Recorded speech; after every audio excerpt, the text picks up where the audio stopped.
Okay, continuing on with Chapter 9 in regards to what can we do with some of the numbers that we can calculate. Of course, we've got some ratios and we can analyze and make some decisions about how well management is doing their job in running the corporation.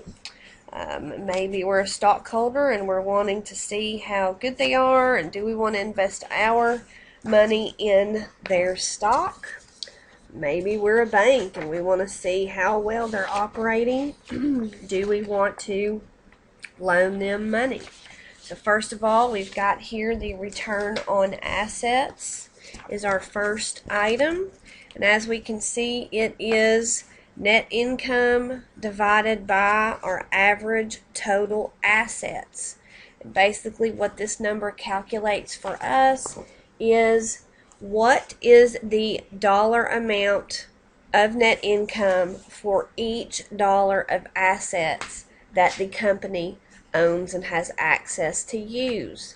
Of course, the higher the number, the better. Again, so you can look at this as how many cents per dollar of total assets, or how many cents in net income per each dollar of total assets that the company is able to generate. Here we've got JetBlue's numbers. Again, they're using average total assets, so we've got year 1 over year 2 divided by 2 to get the average. $86 is the net income in millions. Therefore, they've got 1.3. Apparently, it has gone down since the prior year, 1.5. Compared to Southwest Airlines, however, JetBlue is doing better. And the industry average, though, is a 4.0. So you can read in between the lines regarding how JetBlue is generating their income and how their competition is generating their income. Maybe JetBlue would be deemed one of those low-cost provider type airlines versus some of their competition who are more or less charging higher rates, but of course having to provide additional services, etc., in order to generate that higher net income amount. In regards to asset turnover, how efficient is the company in using its assets to generate total sales? Alright, so we take the net sales number from our income statement and we divide it by our average total assets. Again, year 1 over year 2 divided by 2 in order to calculate a number. The higher the number, the better. We can see that their number has improved from 2010 to 2011. Versus Southwest Airlines, however, they're not doing as well. Also, industry average is doing better than JetBlue, so they could find ways to increase their sales in order to bring this number up, or possibly even decrease their total assets. So if there's assets that they're not using, then maybe they need to sell those off. Our profit margin, again, we want to see how effective a company is in turning its sales into income. So how much income each dollar of sales provides. We can take this and do additional analysis by the fact that we can calculate the return on assets by multiplying the profit margin ratio times the asset turnover ratio. So you can actually evaluate the return on assets ratio by evaluating its underlying components. Let's talk about intangible assets now. Intangible assets are rights, privileges, and competitive advantages that result from ownership of long-lived assets that do not possess physical substance. Okay, remember earlier how I said property, plant, and equipment were tangible items. They were things that could be touched, Okay, these are the intangibles, the things that cannot be touched. All right, so intangible assets. We will do what is referred to as amortizing intangible assets. Okay, with the tangible assets, we did depreciation on all of them except for land. Now we've got another item where we basically go through the steps like we did for depreciation, but it is referred to as amortization, and that's AMORTIZATION.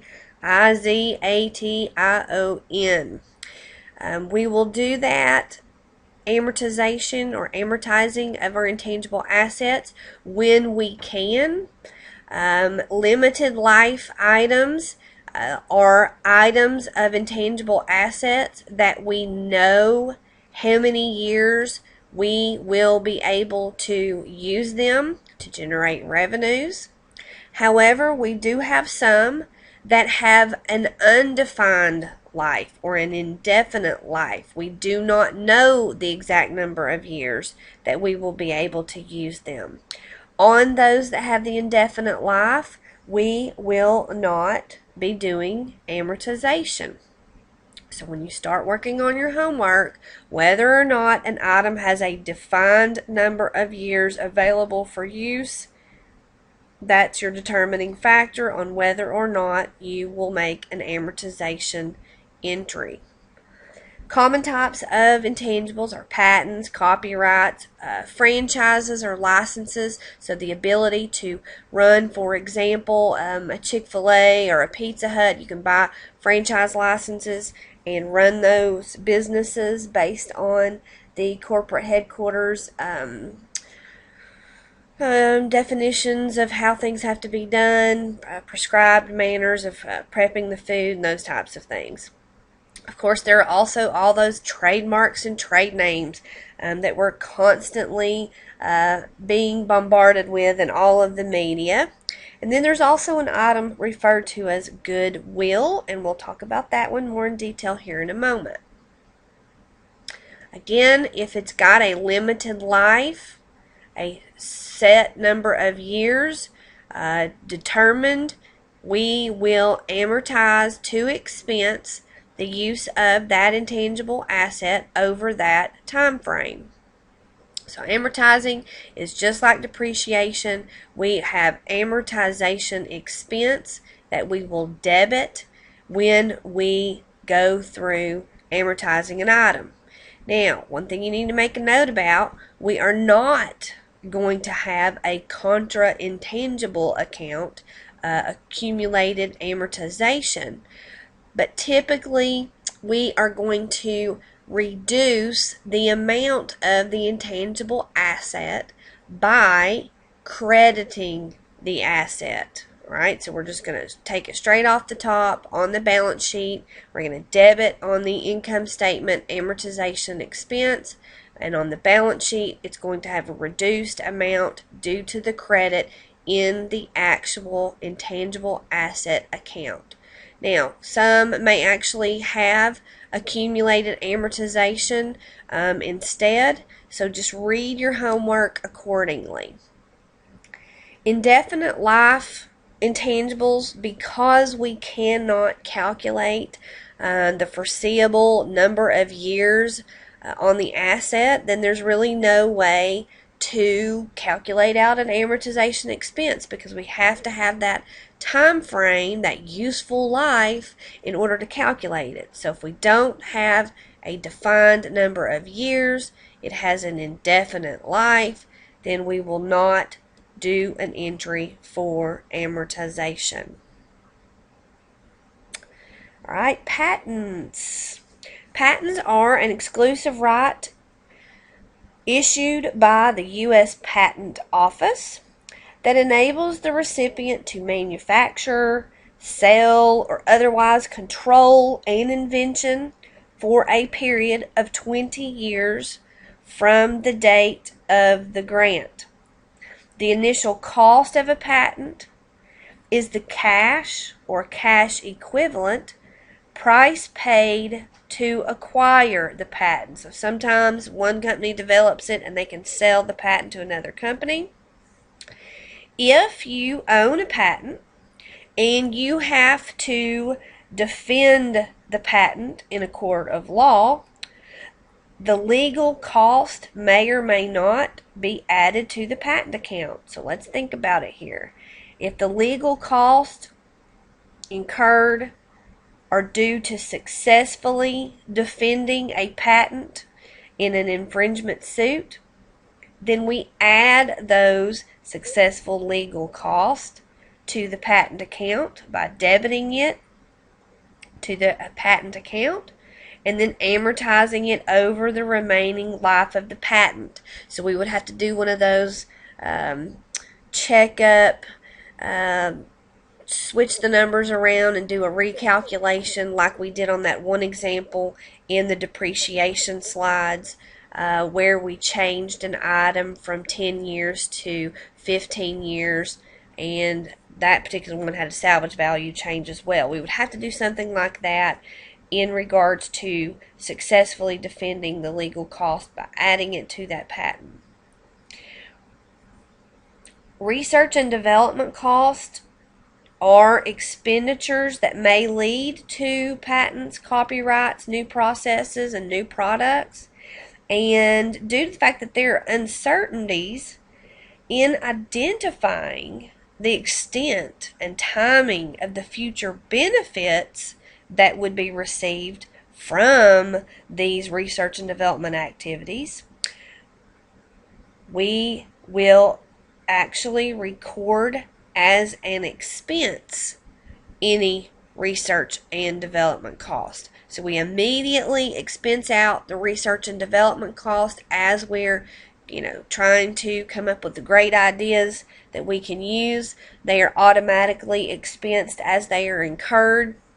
Think about the fact that there's probably been numerous research and development type adventures that companies have not brought all the way to fruition. We would not want those numbers being added up on the balance sheet. We would want those actually being expensed out as they're incurred, because they're never going to come to fruition. So we definitely make sure our R&D expenses always get expensed out. In regards to the legal fees, what if it's unsuccessful? You'll go ahead and expense it out immediately. Let's take a look at another example. National Labs purchases a patent from another company for $60,000 on June 30th. They estimate that the useful life left of the patent, based on the patent office information, is that they only have 8 years left to be able to have that patent under their control. Prepare the journal entry to record the amortization for the 6-month period ending in December 31. So we've got $60,000 of cost over 8 years of usage, but we're only doing a journal entry at the end of the year in order to make our adjustments for closing our books. Therefore, we would calculate it out. 60,000 divided by 8 means annually $7,500. However, we only need to do half, or 6 months worth. That means we're going to amortize $3,750 worth of the use of that patent. It has definitely helped in generating revenue, so we're going to keep up with our matching principle, and we're going to expense that out so that it shows up with the revenues. Therefore, we're going to debit amortization expense, which is another item you may need to add to your yellow sheet. And we are going to reduce the value of the patent by directly crediting patent account. Okay, so we do not have, on this particular one, accumulated amortization hyphen patent. Instead, we are going to credit the actual asset account, which of course brings the value down now to $60,000 minus $3,750. You could calculate that out. Again, research and development costs, these are those expenditures that I mentioned earlier. Companies spend lots of money in R&D. And they have to expense on the period income statements those expenses as they are incurred. Copyrights is another item that is listed on our intangible assets section of our balance sheet. They are granted by the federal government, and they give the owner the exclusive right to reproduce and sell an artistic or published work. They are granted for the life of the creator plus an additional 70 years. Now think of the fact that what if the owner is still alive and we are not sure when they're going to pass away. So there are some issues that may come to light when trying to calculate out how to amortize these items over the years that we are generating revenue on some of these. Capitalizing the cost of acquiring it and defending it. What do we mean when we say capitalize? We are going to debit the asset showing up on the balance sheet, just like when we are purchasing an asset, property, plant, and equipment. So we're going to capitalize and amortize them over their useful life. If we have to legally defend a copyright, we of course will add that to by debiting the copyright account for those legal expenses that were necessary to defend it. The useful life of a copyright generally is significantly shorter than its legal life. Either way, it's amortized to expense over its useful life. Trademarks and trade names, a word, phrase, jingle, or symbol that identifies a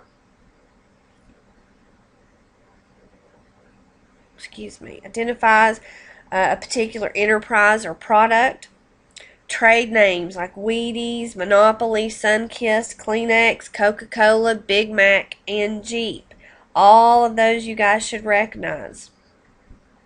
The creator or the original user may obtain exclusive legal right to the trademark or trade name by registering it with the U.S. Patent Office. The registration provides for 20 years protection and may be renewed indefinitely. So every 20 years, the owner can go back and basically resubmit and get another 20 years worth of coverage for that trademark or trade name. So think of Coca-Cola. You're definitely going to see Coca-Cola going back every 20 years and refreshing those trademarks and trade names just like these other large companies here, because their trademarks and their trade names are a very big deal. If a company happens to purchase a trademark or a trade name from someone else, the cost is the purchase price. If the company develops the trademark or trade name itself, the cost that they'll book includes attorney's fees, registration fees, design cost, successful legal defense cost, and other expenditures directly related to securing it. Because trademarks and trade names have indefinite lives due to this 20-year renewal that's going to keep going and going, they are not amortized. Franchises and licenses.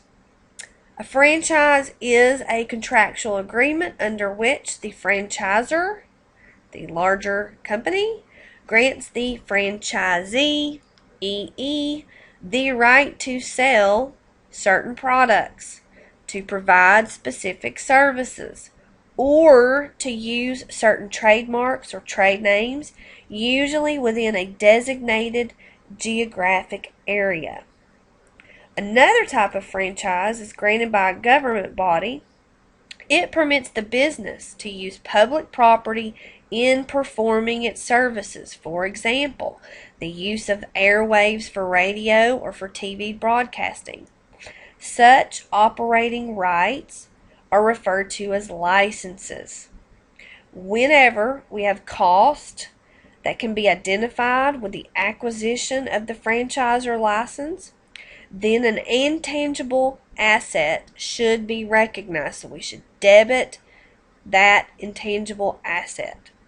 Annual payments made under a franchise agreement should be recorded as operating expenses. So we would debit operating expenses and credit cash for any annual payments made in regards to a franchise agreement. So for example, I have a Chick-fil-A franchise license, and Chick-fil-A charges the business every year $50,000 franchise fee.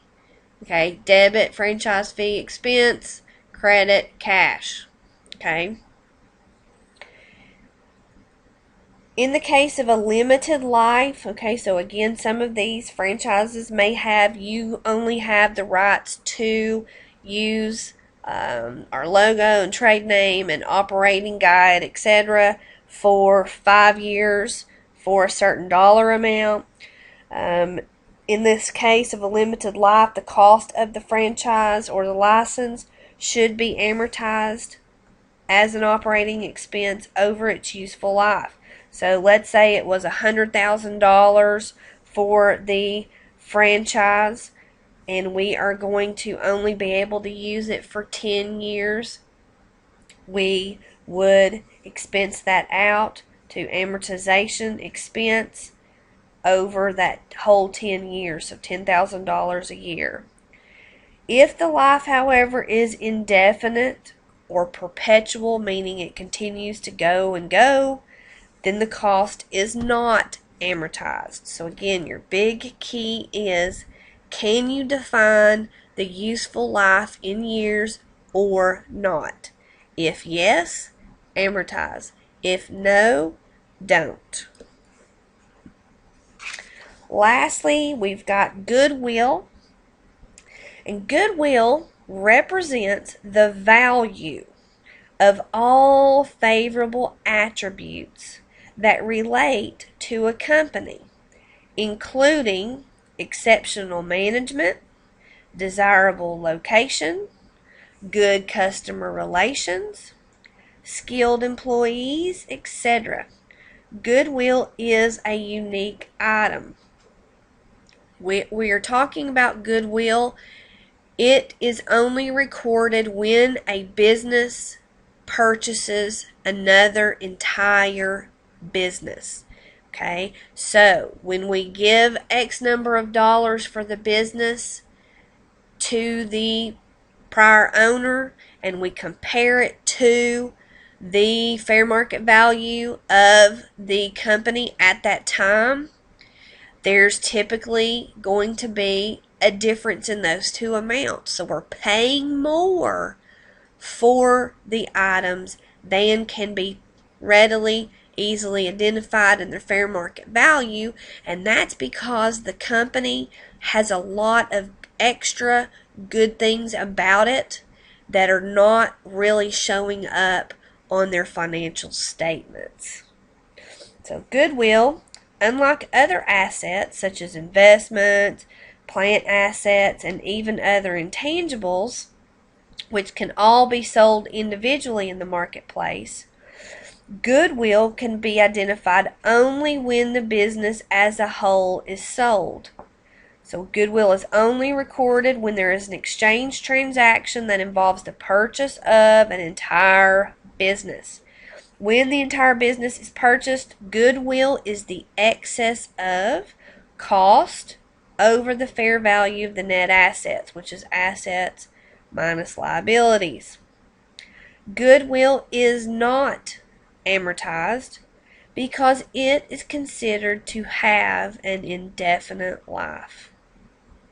However, goodwill must be written down if a company determines the value of goodwill has been permanently impaired, just like any of the other assets and like inventory.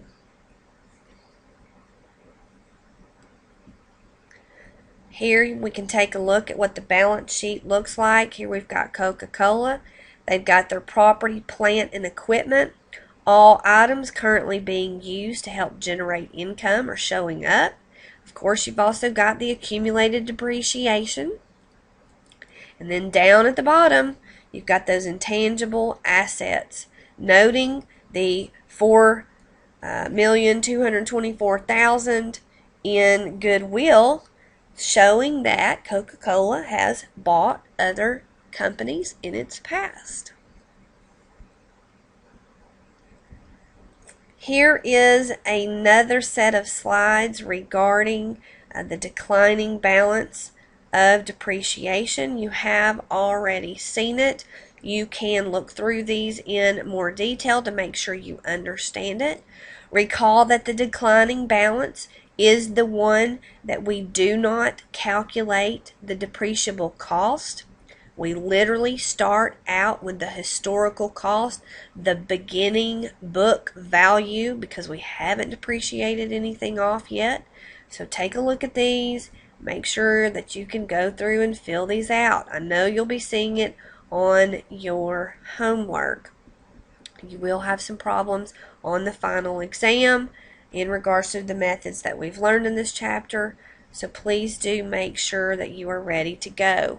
Notice here they're also showing you the partial balance method applied to the declining balance. Again, you're going to take the number of months for the year where the item was originally purchased, and you're going to apply that off to the annual expense that's calculated based on the rate. Again, recall that the double declining balance rate calculated here is based on the fact that it was a 5-year asset. So 1 over 5 is 20%, or 100 divided by 5 is 20%, times 2. So 20% times 2 gives you 40% in order to do the double declining balance. Notice down here on the bottom that there is another one of those items that accountants refer to it as a plug. We know that the accumulated depreciation should end up being at $12,000. Therefore, the book value would be $13,000 minus $12,000 would be $1,000 at the end of the final year. So the difference between the numbers can be calculated. If we need to be at $12,000, you would add up the accumulated depreciation and subtract that number from it and calculate up what that final depreciation expense needs to be, and they've got $179. Also, here's a couple of slides regarding the units of activity. And what's real funny on this particular slide is that there's an error because at the top it says hours used and rate per hour, but recall this one is really in mileage. I think I might be able to go in and fix this, but these are slides made by the publisher, so really this should say miles used and rate per mile. Alright, I will post ICP answers shortly.